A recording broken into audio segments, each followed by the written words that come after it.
शहर आई देहाती बहू। हाल ही में रोहन की शादी निर्मला नाम की लड़की से हुई थी। निर्मला गांव की लड़की थी। रोहन के पिता और निर्मला के पिता दोनों बचपन के दोस्त थे। उन्होंने बचपन में ही एक दूसरे से वादा कर लिया था कि दोनों बच्चों के बड़े होते ही उनकी शादी करवा देंगे। इसलिए वादे के अनुसार रोहन के पिता निर्मला को अपनी बहू बनाकर घर ले आते हैं। निर्मला अपने साथ अपनी गाय भी लेकर आ जाती है और उसे घर के आंगन में बांध देती है। अरे ये क्या माँ, भाभी तो गाय भी लेकर आई हैं हमारे घर में।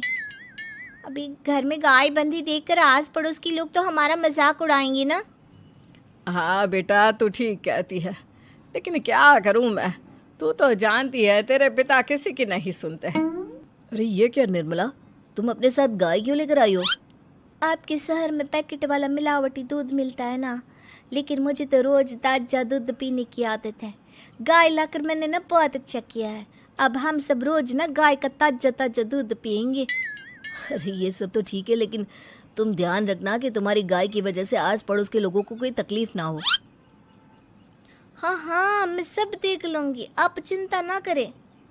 कुछ दिन बीत जाते हैं। फिर एक दिन, चल बहू, आज हमें बाजार से सब्जी खरीदने जाना है। उसके बाद सुनीता निर्मला को बाजार में ले जाती है। सब्जी के महंगे दाम देखकर निर्मला के तो होश उड़ जाते हैं।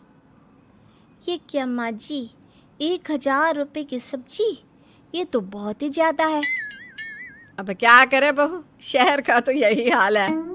ना ना ना, मैं इस तरह पैसों की बर्बादी बर्दाश्त नहीं कर सकती। अब से ना हम इस बाजार से सब्जी नहीं खरीदेंगे। हाँ। फिर अगले दिन निर्मला घर के आंगन की मिट्टी खोद कर वहाँ तरह तरह की सब्जियाँ लगा देती है। अरे काव्या, तेरी भाभी तो बहुत अजीब है। उसने तेरे पूरे आंगन को खेत बना कर रख दिया। मेरी समझ में नहीं आता तुम लोग इस लड़की को कहाँ से पकड़ कर लाए हो। अरे सब मेरे पिताजी का किया धरा है। सालों पहले अपने दोस्त से किए वादे के चलते उन्होंने उस गवार को हमारे गले बांध दिया। अरे तेरी भाभी सच में एक नंबर की गंवार है। उसे तो ढंग के कपड़े पहनने तक नहीं आते, ऊपर से उसने तेरे घर को गांव का तबेला बनाकर रख दिया है। उन औरतों की बातें सुनकर काव्या को बहुत बुरा लगता है। फिर वो अपने भाई रोहन से इस बात की शिकायत करने लगती है। रोहन निर्मला को समझाने की बहुत कोशिश करता है, लेकिन निर्मला के आगे उसकी एक नहीं चलती। फिर एक दिन रोहन निर्मला को एक शादी में ले जाता है। सभी मेहमान खाना खाने में व्यस्त थे।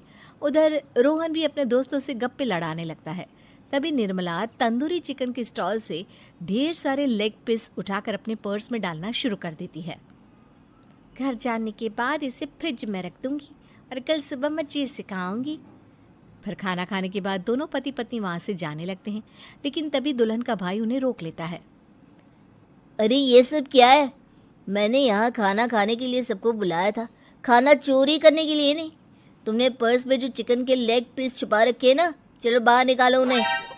दुल्हन का भाई फौरन निर्मला से पर्स छीनकर सारे लेग पीस बाहर निकाल लेता है।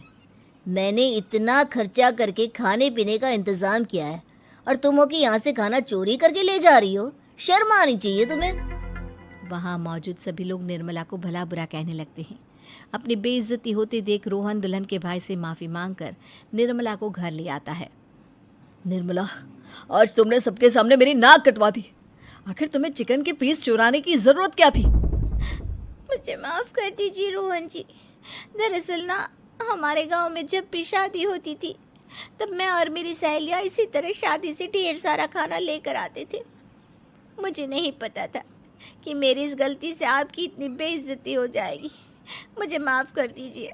आज के बाद ऐसी गलती कभी ना करेंगे। इतना कहकर निर्मला रोने लगती है। निर्मला को रोते देख रोहन का दिल पिघल जाता है और वो उसे माफ़ करके गले लगा लेता है। इस तरह कुछ दिन बीत जाते हैं। फिर एक दिन रोहन उदास होकर घर लौटता है। रोहन के कपड़े बुरी तरह फटे हुए थे। अरे बेटा, ये सब क्या है? किसी के साथ मारा पीटी हो गई है क्या? नहीं माँ, आज हमारी ज़िंदगी का सबसे बुरा दिन है। म्यूनसिपालिटी वालों ने हमारी दुकान तोड़ दी। आज से हमारी आमदनी पूरी तरह बंद हो गई। हे भगवान, हमने तो किस्त पर ढेर सारा सामान ले रखा है। अब हम सारे सामान की किस्त कैसे चुकाएंगे? मेरी तो सोचने समझने की शक्ति ही खत्म हो गई। पता नहीं आगे हमें और कितनी मुसीबत झेलनी पड़ेगी। आप सबको ना चिंता करने की जरूरत ना है, मैं सब ठीक कर दूंगी। तो कहना क्या चाहती है बहू? हम ना बोल कर नहीं बल्कि करके दिखाएंगे। हाँ। उसके बाद निर्मला अपने पिता को फ़ोन करके गांव से 5 गाय मंगवा लेती है और फिर अगले दिन निर्मला सभी गायों का दूध निकाल कर बड़े बर्तन में भर लेती है। तुम ये सब क्या कर रही हो निर्मला? मेरी तो कुछ समझ में नहीं आ रहा। हम ना इन गायों का दूध बेचने जा रहे हैं। उसके बाद हमारे पैसों की समस्या खत्म हो जाएगी। हे भगवान, बस यही दिन देखना बाकी रह गया था। भाभी दूध वाली बनकर दूध बेचेंगी तो मोहल्ले में इज्जत क्या रहेगी हमारी। सभी लोग हमें तरह तरह के ताने मारेंगे। आप ना ऐसी बेकार की बातें ना करो काव्या जी। जब जेब का पैसा और पेट की रोटी छिन जाती है तो इंसान पहले अपने और अपने परिवार के बारे में सोचता है।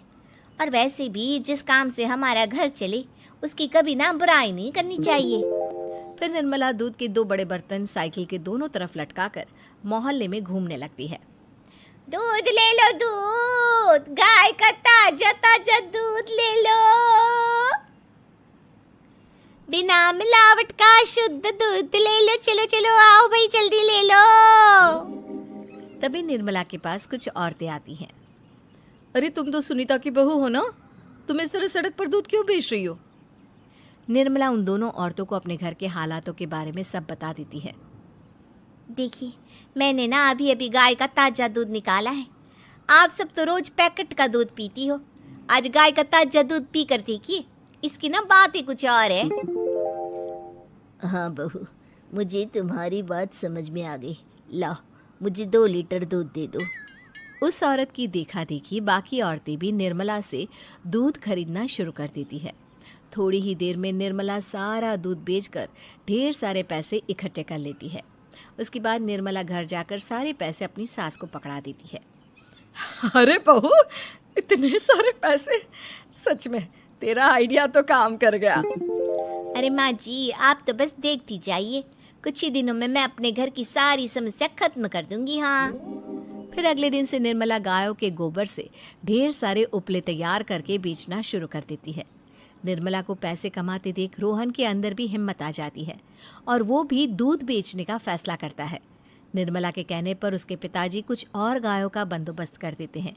इस तरह दोनों पति पत्नी मिलकर दूध बेचना शुरू कर देते हैं। कुछ ही महीनों में उनका दूध का व्यापार खूब फल फूल जाता है। इसके चलते रोहन एक बड़ी दूध की डेयरी भी खोल लेता है। पिताजी, जब आपने निर्मला से मेरी शादी करवाई थी तब मैं मन ही मन आपको कोसा करता था, लेकिन आज मेरी समझ में आया कि आपका फैसला बिल्कुल सही था। आज अगर निर्मला ना होती तो पता नहीं हमारा क्या हाल होता। हाँ बेटा, तू ठीक कहता है। हमारी बहू ने तो हमें उजड़ने से बचा लिया। भगवान ऐसी बहू सबको दे। इस तरह निर्मला की समझदारी के चलते सब कुछ ठीक हो जाता है और वो सभी हंसी खुशी अपना जीवन जीने लगते हैं।